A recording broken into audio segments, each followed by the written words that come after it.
Bagong araw, bagong merienda. Isang parisan na walang pangalan dito sa May Tanawan ang pinipilahan dahil sa kanilang mura, quality at napakasulit na mami, pares at bat and balls.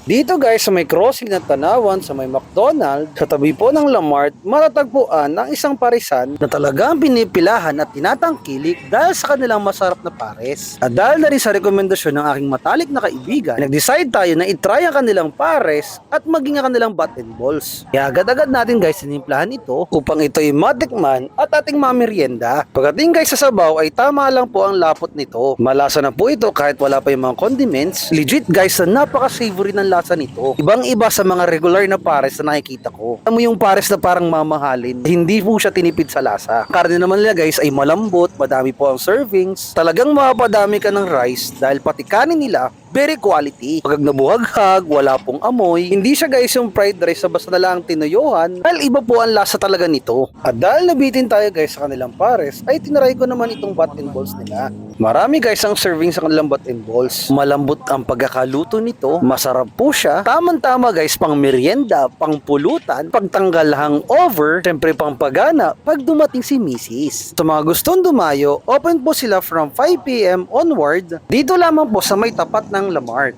Happy merienda guys, ingat po and God bless. Hindi ko akalain guys na meron pala nagtatagong chicken na sa Lomi, lagang 135 pesos dito sa Tanawan.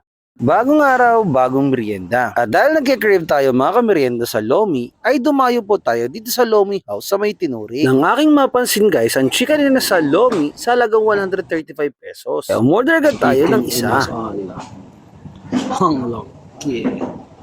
Dumating guys ang aking order ay talagang nagulat ako dahil hindi ko na-expect na isang buong leg quarter ang ibibigay nila sa akin. Sa laki pa lamang guys ng chicken nasal na ito ay talagang sulit na ang 135 pesos natin. Napakamura po nito. At kung nakagulat na guys ang presyo nito ay mas nakagulat pa ang kanyang lasa. Dahil masarap po guys ang kanilang chicken nasal, malambot po yung laman nito at nanunuot ang lasa ng kanilang marinade. Parang kalasa nila guys isang commercial na inasal na talagang sikat dito sa Pilipinas. Talagang sulit na guys sa presyo, paldo pa sa lasa. At syempre guys, yung Lomi, hindi na natin kailangan pag-usapan yan kasi Lomi House po ang ating pinag-uusapan. Isang sikat na lumian dito sa Tanawan at talagang kilalang kilala dahil sa masarap nilang mga Lomi. Kaya mga kamerienda, magdala na po kayo ng extra rice or magdala ng isang kalderong kanin kasi sigurado mapapalaban kayo sa inasal na ito. Naway natakam kayo guys at nabusog sa ating kwento for today. Kung meron po kayong alam na sulit na kainan tulad po nito ay maaari po pa-comment sa ating video ng ating mapuntahan at matimusan. Ingat po and God bless.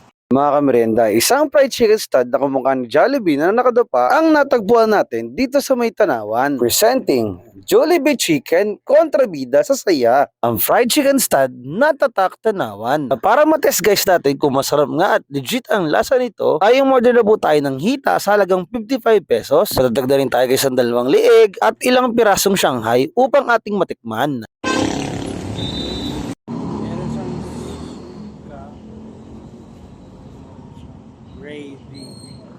Ang una natin guys itatry ang kanilang Shanghai. First impression, hindi meaty guys yung feeling na kanilang Shanghai. Pero malasa naman po at angkop na angkop bilang pang-ulam. Tamang-tama mo din po ito guys sa sawsawang suka. Kapag guys yung liig ng manok naman ang pinag-uusapan, ay malalaki po guys ang ginagamit nilang pamprito. At tamang-tama guys sa mga may hilig sa chicken skin ng liig mismo ng manok. Crispy guys ang pagkakaluto nito at masarap isawsaw sa kanilang sweetened na gravy. At kung pang-ulam naman guys ang inyong hanap, re-recommend ako itong leg quarter nila sa halagang 55 pesos. Kita nyo guys, sa napakalaki na kanilang fried chicken ito na tamang-tama kahit 2 tao ang kumain. Crispy outside and juicy inside naman ang pagkakaluto nito. Na tamang-tama kung magsasakol ka guys ng kanin. Kanya naman guys na humihiwalay na ang laman dahil sa sobrang lambot ng pagkakaluto dito. O siya guys, try nyo na rin po ang fried chicken nito dito po sa May Tanawan.